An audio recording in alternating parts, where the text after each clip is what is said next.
Hey, hey, ho, welcome to the pod. Brian Houston and Ryan Peterson. It's Bryan and Ryan. It is middle of Blast Furnace July, and man, things are picking up steam. Excuse me while I turn off my alarm there. I'm awake now. Um, and we had the All-Star game. We had the home run derby this week. Ryan, first of all, how you doing? I'm good. It's crazy, crazy hot and crazy busy. So It's very crazy busy right now. We are back to normal as far as I say back to normal. I know a lot of people who have gotten both vaccinations who have still tested positive for COVID. So I don't think it's gone away, but I don't think we're ever going to shut down again. So no. I think we're just going to go full steam ahead. And that's basically what the Major League All-Star game did, both with the home run derby and with the game. First of all, your thoughts about the home run derby? Well, I mean, the fact that it's at Coors Field, you pretty much assume you're going to be in for a show because the ball carries there. It was pretty cool. And, by the end of it, those guys just make it look so easy. And I'm just like, they're just like turning nonstop. And I know they were allowed to take one timeout per session, but I just don't know how they do it. And they were just crushing the ball. And is it Alonso that won again? Yeah. He's basically, the one thing I do appreciate, a lot of the stars, wouldn't want to do it. They say it messes up their swing. And you have a guy that's like, no, I'm going to keep doing it. I'm going to keep winning, and I'm going to keep bragging about it. And so I think it's cool that you have guys wanting to do it. They're having fun with it. And ultimately that whole thing is about the fans, but crazy, just how effortlessly they were sending those things out. The thing that struck me about it was, first of all, two things. Because they were going up against the clock. Yeah. That talk about a cardio workout, because I mean, it's Yeah. peppering balls and you don't get a chance to breathe. You're just slamming. And Joey Gallo had his third base coach, Tony Beasley, was throwing his batting practice home runs for the home run derby. And he was very deliberate and slow. And I think that cost Yeah. Gallo in that situation. No, if you watch, I mean, that was the thing. Really, it came down to how quickly could whoever was pitching, one, get the pitch out and make it accurate, because that's the thing. If in the past, if there's no clock, if they didn't like the pitch, they could just take the pitch and not swing. And you didn't have time like to just sit there and stare at pitches. So, I mean, it was just how quickly they were turning every single time. I mean, it was exhausting watching how they were doing it. There was one point Alonso had hit, I think, 7 straight pitches out and was just like, boom, boom. I'm like, I don't know how they're doing it, but it was definitely fun to watch. But yeah, if the pitches weren't coming in quick, it definitely was going to cost you, because when you're talking about the clock, I mean, those seconds matter. And then, of course, the biggest topic of the whole All-Star game was Shohei Ohtani.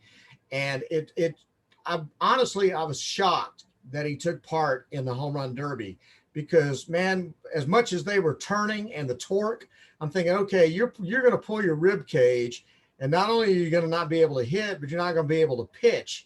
And so I was just really surprised that, I mean, I know Major League Baseball needed it, and I know he wanted to do it, but I was really kind of surprised that the Angels were okay with this. Well, Major League Baseball needs to send him some kind of gift basket or something, because they needed it in the worst way. Really, leading up to the All-Star break, there was so much negativity within Major League Baseball.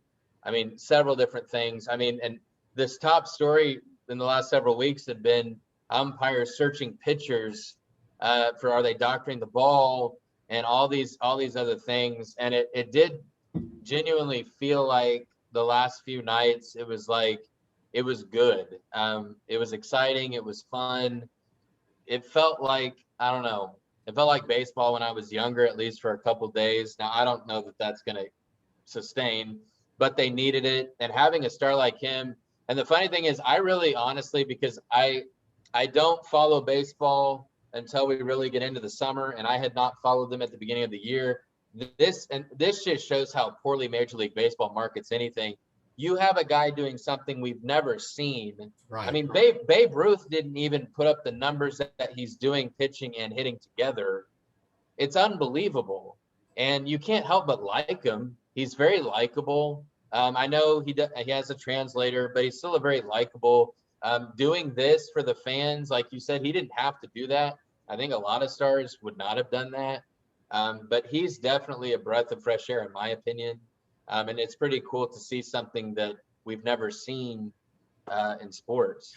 Well, and the thing that I loved about the home run derby and the All-Star game, every player involved, man, ear to ear grins. They were having fun. They were happy. Nobody sitting there going, bitching about having to be there or, anything like that. It was everybody wanted to be there. They were excited to be there. Gallo was all into it. I mean, even though he didn't get past the first round, he had a smile ear to ear. It was just all of that is stuff that we need to see. We need to see these players having fun, because all you ever hear about are the battles between the players union and the owners and all this other garbage. I will say that there's something to the substance on the baseball, because Joey Gallo has exploded since they quit allowing the pitchers to get away with the gook on the ball. Spin rate's going down. His balls are leaving the ballpark now, and he looked like an all-star these last 2 or 3 weeks. So there must be something to this. Yeah, and it's hard because I'm always it goes back to Rafael Palmeiro when he points. He's like, I did not use steroids, and then he did. When pitchers are like, I'm not, check me, and they're getting all angry. It's kind of hard to tell. It's like, I don't know what to believe. Like, are they acting like that because they really aren't, or are they doing it going overboard so people won't think? It's hard to know what you can trust. But I do think it was worth, even if it ticked off some people, ticked off some guys, I think it was worth doing, because like you said, something has changed, because balls are starting to, go out of the park again.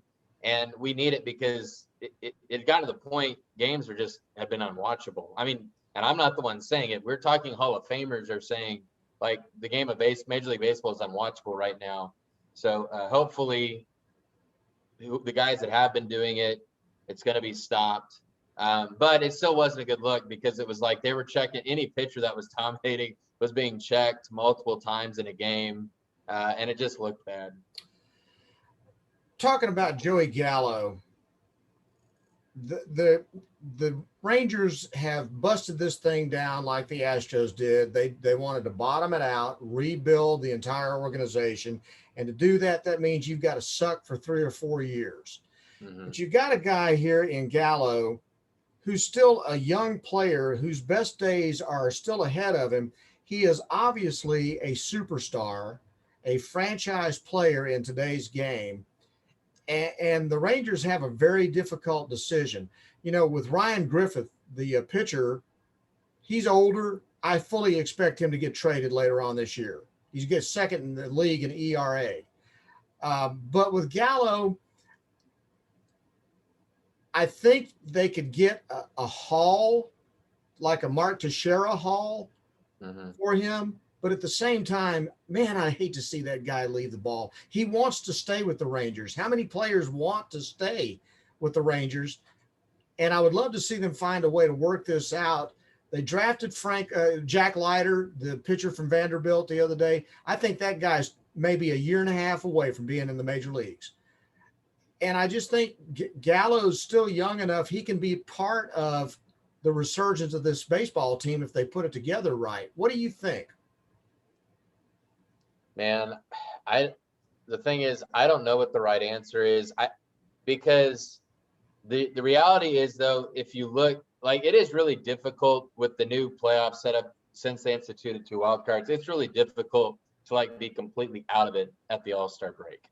And yet the Rangers are. They're really one of 5 teams in the American League that are really out of it. Everyone else is still alive. So it is full on. I mean, the season's done. It's full on rebuild. And, because it sounds like, according to Jeff Passan from ESPN, that all signs are pointing towards him being traded. And they, I think I've heard the Yankees are a good bet, possibly. If they can get a good haul, I think it's going to be hard for them to say no, just because I don't think the Rangers are going to have this turned around anytime soon. I still think they're at least 2 to 3 years away. He's 27. He's been in I think he's been in the bigs 7, 8 years now. So I think his value right now is as high as you're going to get. I do feel bad for him though, because he doesn't want to leave. He wants to stay. And like you said, if you have a star guy that wants to stay and be there, I'm just glad I don't have to make that decision, because in baseball, their division's tough. I just don't know how soon they're going to be competing, even if they keep him. If I really felt like this was going to get turned around in a year or two, then I would definitely say keep him. But I just don't feel like that with this crew. I did hear the comments made on several radio shows. Basically, Scott Boras is his agent, the great Satan, who never keeps a guy in the same place. He's always going for the biggest check. But if Gallo says, I want to stay, and they're willing to take whatever the deal is the Rangers are willing to offer, I say, okay, if they're going to turn down any offer the Rangers make just because they want to go for the highest buck, then that's pretty much makes your decision for you, trade him. Yeah. But if for a change, Boras works with the Rangers and they try to figure out a way to keep him, it's a win-win either way. I don't think they lose either way. If they hang on to him, they've got a great player. He's shown that he can get better. Mm-hmm. He's shown, he cut down on his strikeouts. He walks a lot. He gets on base. The guy is a tremendous defensive outfielder. He's more than just a home run freak show. I think it comes down to as well, what is the offer going to be? If there's just this unbelievable offer that you're like, man, this could really, with this core that we're going to get, we just, like you said, they drafted lighter. Maybe we, in a few years, we could be really good again.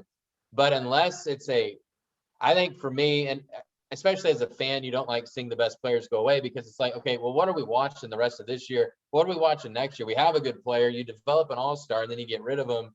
So to me, it has to be a really good offer. If it's like an offer that knocks your socks off, then I think that they'll probably have to do it. But if someone's going to lowball and they're not getting what they want, then to me, I would keep him, because he is still young enough.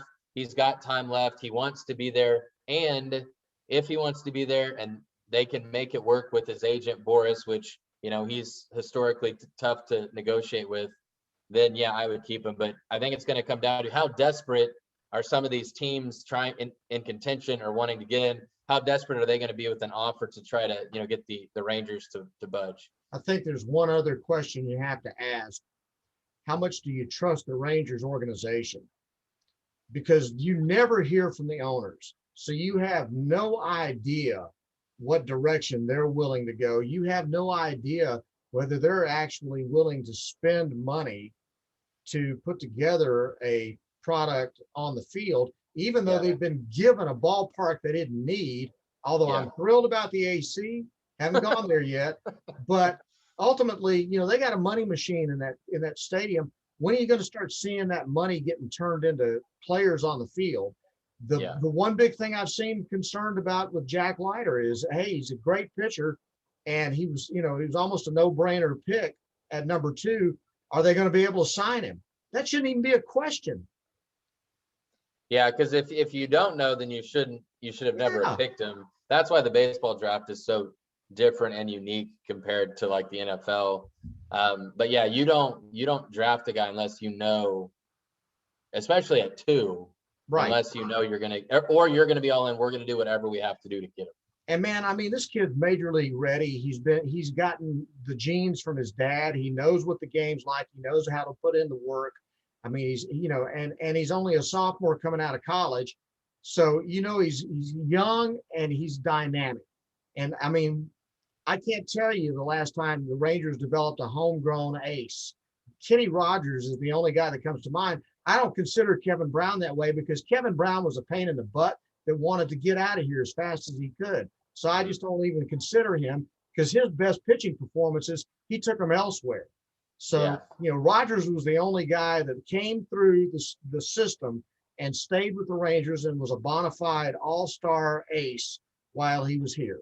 I can't think of another pitcher that they've developed that's done that for him.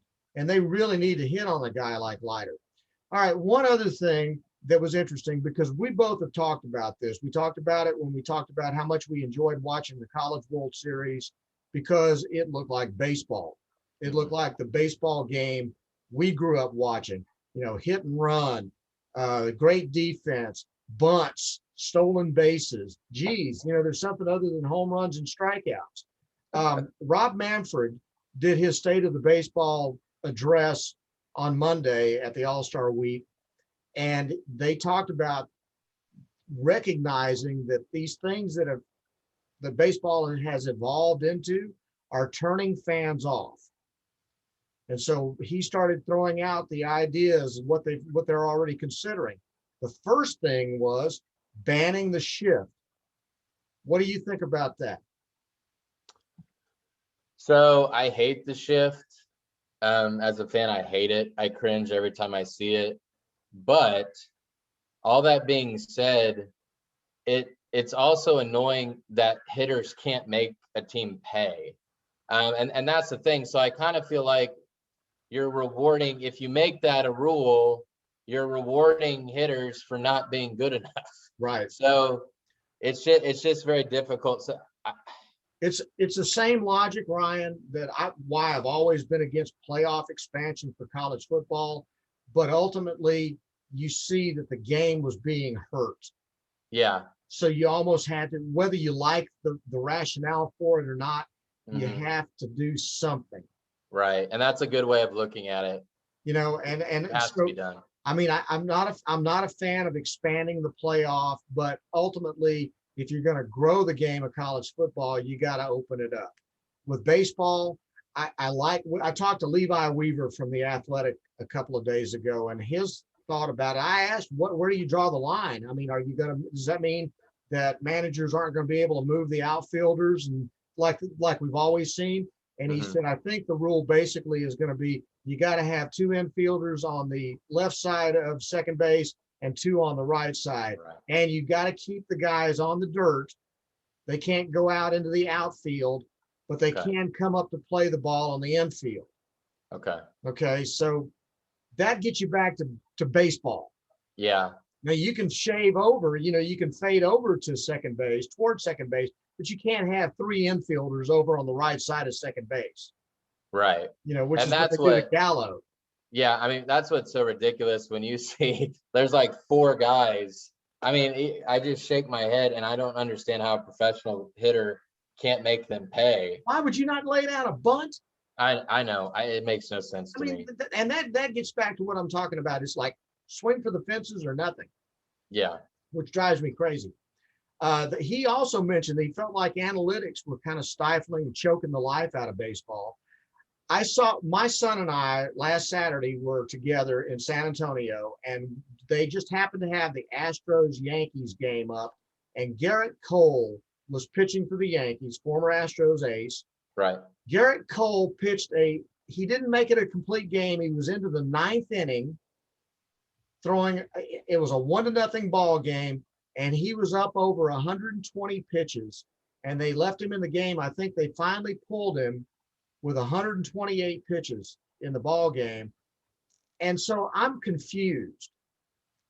Are we still old school baseball where a starter can go the distance or go 7 innings?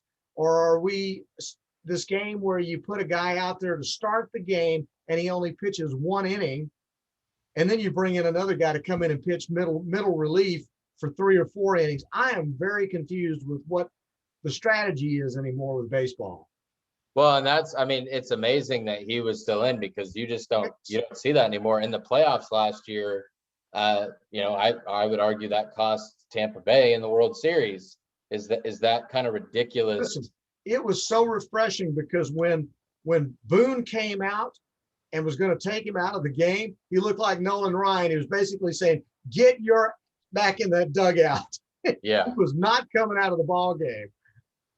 But that's the kind of stuff, I mean, and that's just another, and we haven't even touched on that. That's just another thing where I don't understand what's happened. It's like, I'm not calling the players soft, but we've made it soft in terms of like, they don't have to go through any adversity. We're protecting every little thing. Like They're it's to the so point. worried. They're Yeah. so worried about all the money they put into a pitcher that if they even stress him a little bit, that his arm's going to snap and he's going to have Tommy John and be out for 2 years. I just think you can't live like that. No, you can't. And then why even have the pitcher if you can't even actually use them and you always have to be worried and scared about it? Then I mean, why are you? And we're seeing and who was it that drafted nothing but pitchers? I think the first one.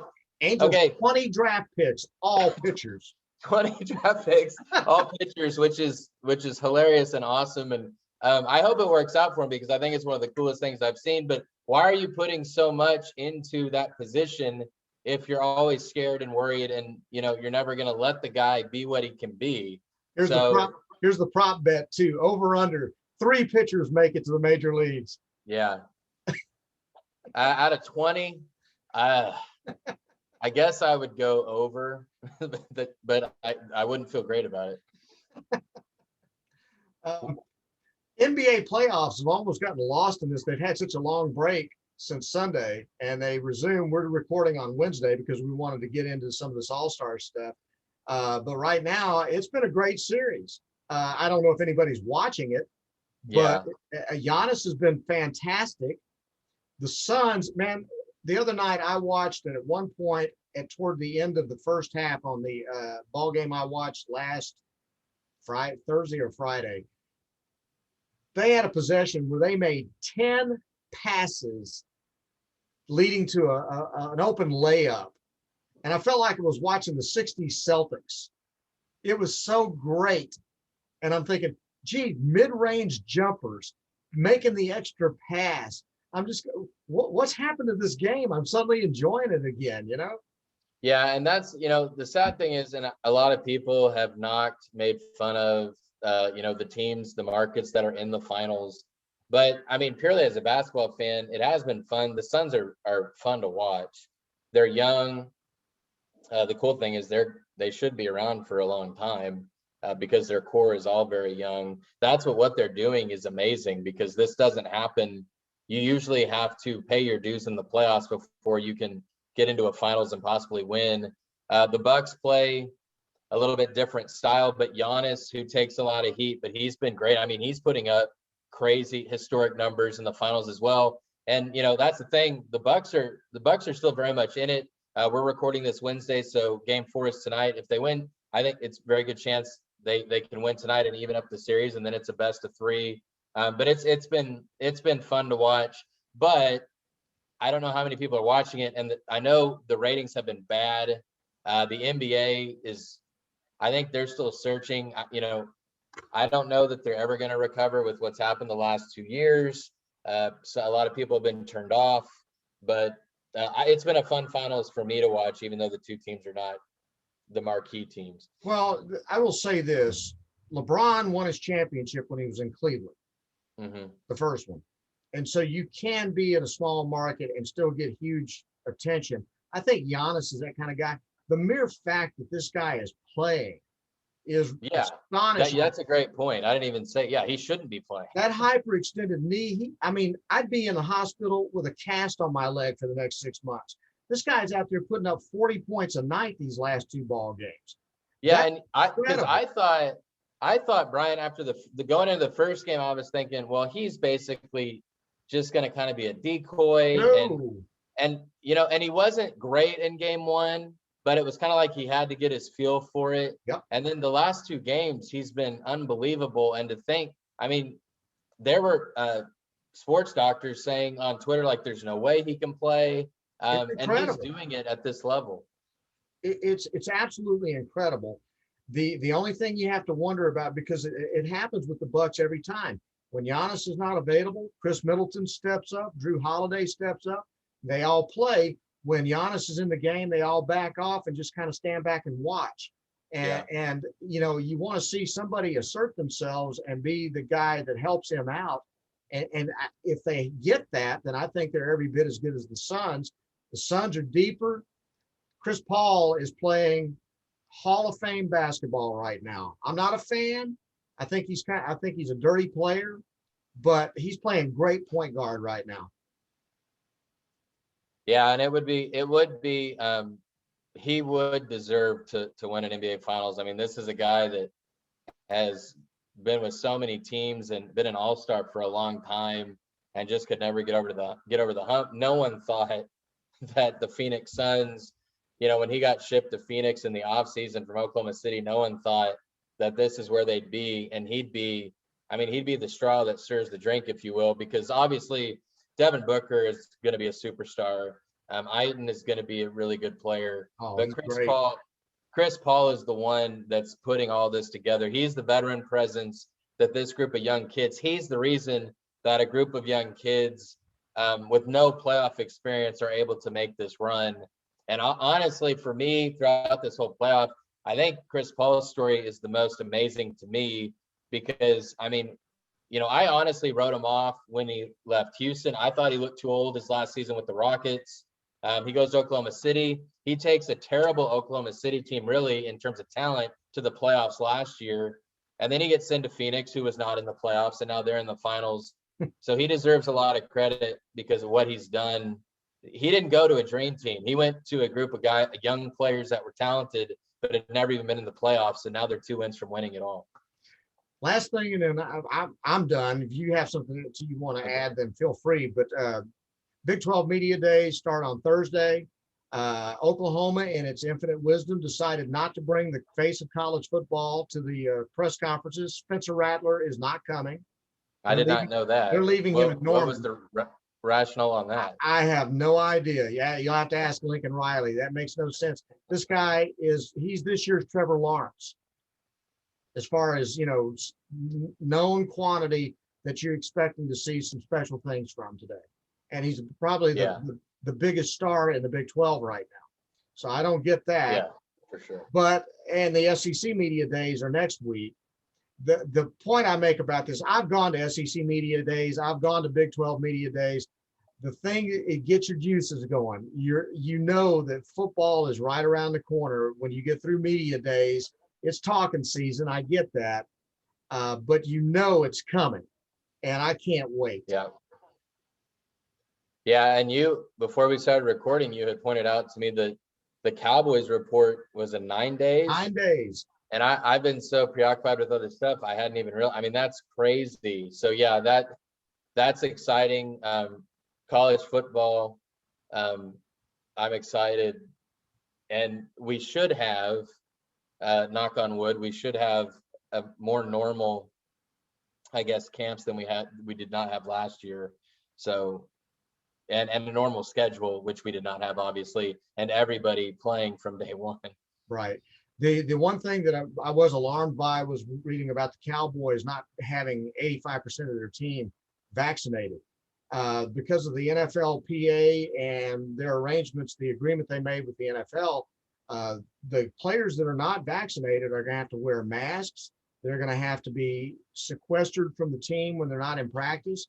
They're not going to be allowed to go roam freely and leave the room and go to restaurants and things. Why would you choose to do that? I don't know. I mean, my thing is, if they're willing to do that, then, I mean, I guess.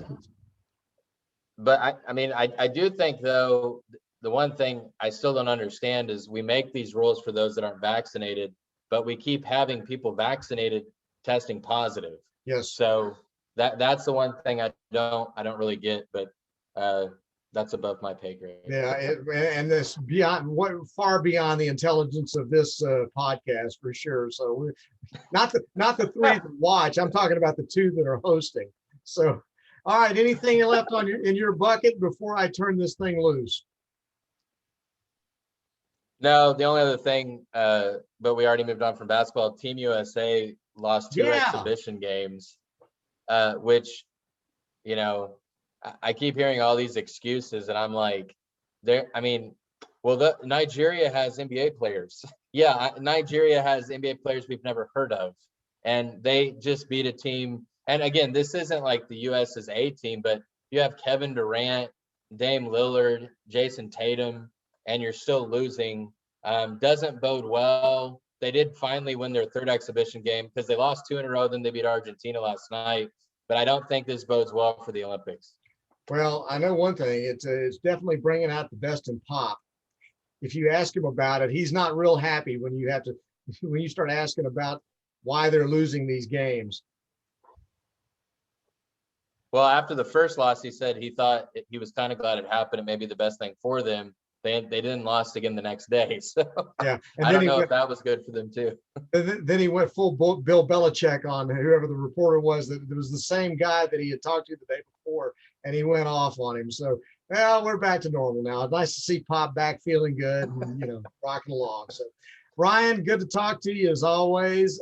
Enjoy your week, and next week we'll be able to talk about media days and what we might have learned about both the Big 12 and the SEC. We'll find out who everybody thinks is going to be the favorites, Alabama and A&M, and in the Big 12, I guess Oklahoma.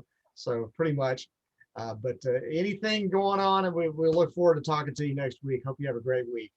All right, bud. Thanks. And be sure to subscribe to the YouTube channel. Leave nice comments. Tell your friends. And to the 2 people, because I know one of them probably died by now, the other third person that watched, thanks very much for hanging with us. And we will talk to you next week.